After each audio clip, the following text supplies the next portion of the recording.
In today's session, we will look at the essay of studies by Francis Bacon. Introduction. The essay of studies by Sir Francis Bacon is the first essay in the series of 10 essays published in 1597. Later, it was revised in 1612 with the addition of some more sentences and ideas in it, along with the alteration in some vocabulary terms. This essay is regarded as Bacon's masterpiece, enriched with stylized Latin vocabulary, fresh and new ideas, logical and relevant themes, and wisdom of the world. For these reasons, the essay is still popular among individuals of all ages. Adopting a didactic approach, meaning with the aim at teaching something, the essay informs the readers about the benefits and uses of studies in one's life. The summary of the essay. Highlighting the importance of studies, Bacon's essay illustrates the role studies play in an individual's daily life. For Bacon, the study is always related to the application of knowledge in practical life. At the beginning of his essay, Bacon describes the three main purposes of study, including studying for gaining delight, studies done for ornamenting one's life, and are studying in order to improve one's ability. The author is of the notion that only learned and well-read men can execute plans effectively, meaning put plans into action, manage their daily affairs with expertise, and lead a healthy and stable life. He further states that reading makes a full man, conference leads to a ready man, while writing makes an exact man. While throwing light on the advantages and usefulness of studies, Bacon also puts forward some demerits of study, as he thinks that studying for a prolonged period of time may lead to laziness. He also condemns the act of studying from books solely without learning from nature around us. The essay of studies further asserts the benefits of studies by considering this act as a medicine for the defects of the human mind and the source of enhancing one's wit. While discussing the importance of studying in an individual's life, the essayist informs his readers about the benefits of reading good books. For Bacon, some books are only meant to be tasted. Others are there to swallow, while some books are meant for chewing and digesting properly. Therefore, the readers must choose wisely before studying any book to enhance his or her knowledge about the world around. Bacon concludes his essay by suggesting that studies assist an individual in removing the defects of his or her mind, as every problem of the human mind carries special importance for the individual and the world. Now we'll take a look at the line-by-line explanation of the essay of studies. Now please note that the original text is in bold black, followed by the explanation. Studies serve for delight, for ornament, and for ability. This is a line from the essay. It means study as an activity in whatever form brings us joy and enhances our thinking, speaking, and writing ability, adding charm to our personality. He says next, their chief use for delight is in privateness and retiring. for ornament is in discourse, and for ability is in the judgment and disposition of business. These lines mean the study is always a private activity which people engage in when they are alone or in the privacy of their homes. It helps them in relaxation after a strenuous routine when the body and mind need to slow down. It sharpens our intellect, helping us to judge things soundly. It helps us to go about our life's business in a more capable way. For expert men can execute and perhaps judge of particulars one by one, but the general counsels and the plots and marshalling of affairs come best from those that are learned.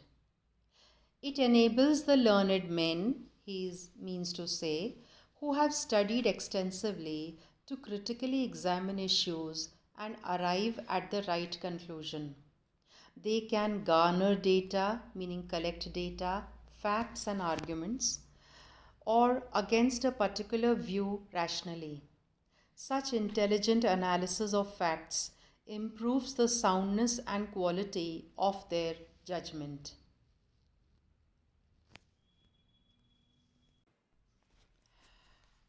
The essay further says, to spend too much time in studies is sloth. To use them too much for ornament is affectation. To make judgment wholly by their rules is the humor of a scholar. However, these lines mean overindulgence in studies leads to undesirable consequences. Setting aside long hours in a day to study will make a man indolent. Indolent means lazy. Overuse of the wisdom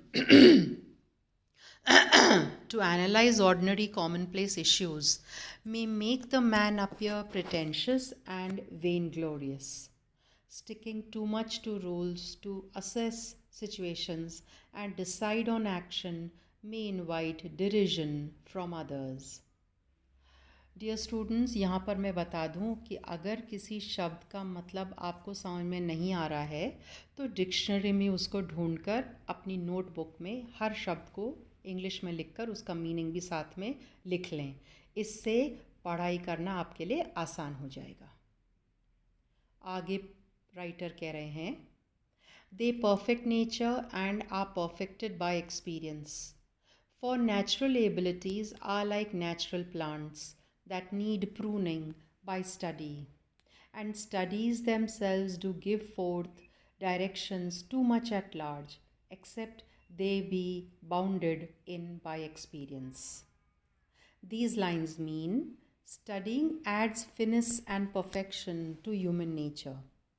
Experiences in life supplements such honing of nature. A person's abilities inherited by birth are raw, meaning unpolished, only when they are carefully worked upon and honed, meaning polished or prepared, the inborn abilities yield the best benefits to us. Studying is the whetstone that we can use to sharpen our abilities. But inferences from study may lead to imprecise and misleading conclusions.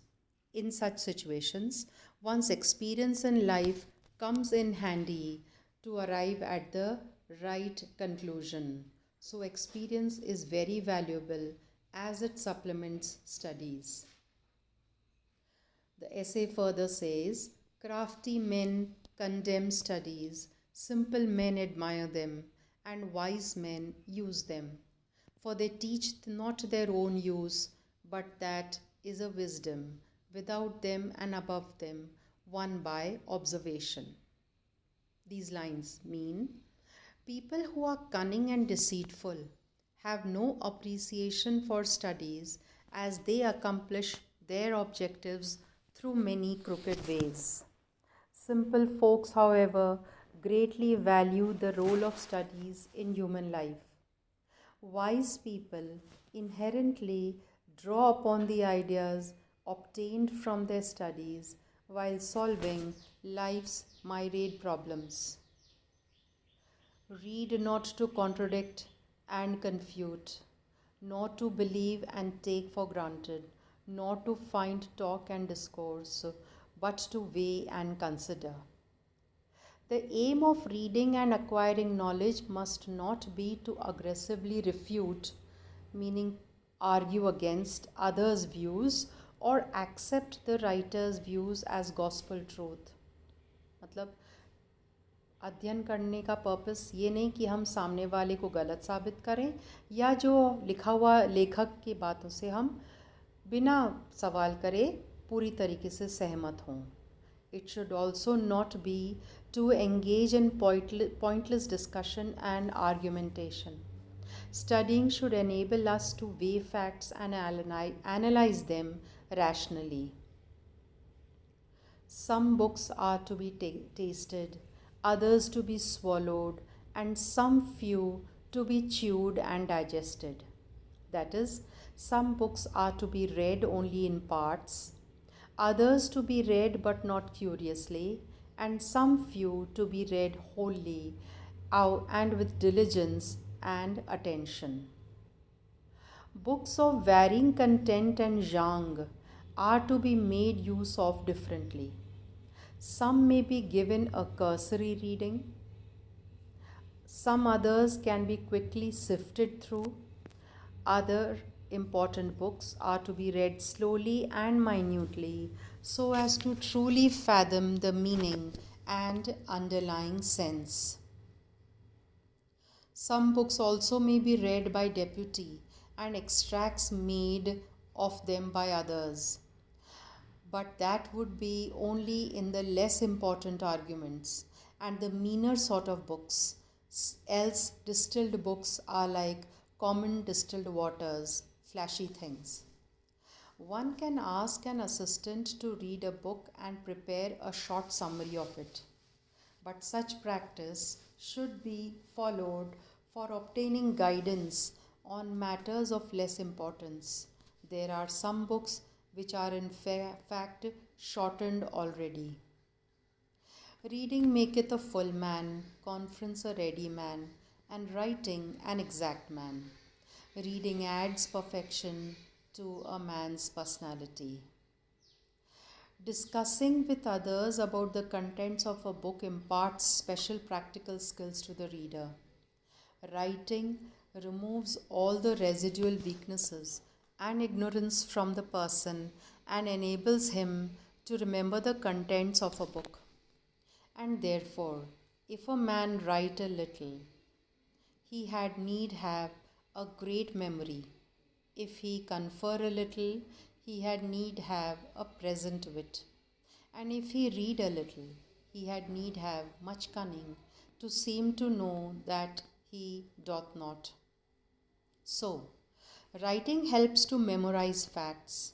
If a person is bashful, meaning shy, so as not to discuss his reading with others, he will not be able to improve his wit. If he does not read, he will remain a somewhat stupid person.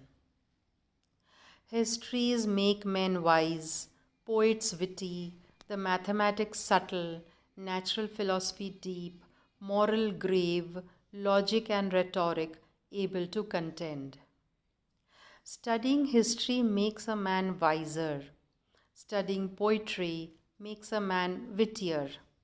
Mathematics gives sound logical sense, and philosophy imparts valuable lessons on morality. In other words, each subject teaches us something. Ebuent studia in mors. This is a Latin phrase which translated in English means studies pass into and influence manners. Nay, there is no stone or impediment in the wit, but may be wrought out by fit studies, like as diseases of the body may have appropriate exercises. Wit is a God given gift. It is present in everybody. However, it can be sharpened by selective studying.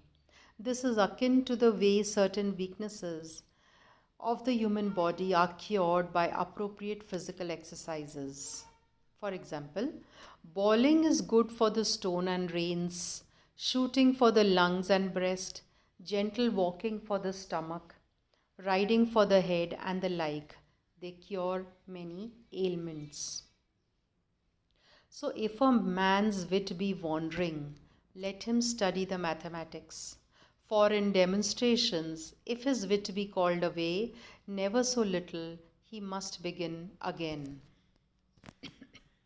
If a person is unable to concentrate, he will do well to study mathematics to focus his wavering mind. In mathematics, a slight loss of concentration leads to grave error. This makes the man to start all over again to do it. Thus, studying mathematics restrains the mind from darting off elsewhere, that is, going in different directions. If his wit be not apt to distinguish and find differences, let him study the schoolmen, for they are simony sectors, meaning splitters of hair. Hindi में हम जिसको बाल की खाल निकालना कहते हैं. If a person does not have the ability to discern, he will be benefited by studying schoolmen, as it trains mental ability and develops the art of expression. If he be not apt to beat over matters and to call up one thing to prove and illustrate another, let him study the lawyer's cases, so every defect of the mind may have a special receipt.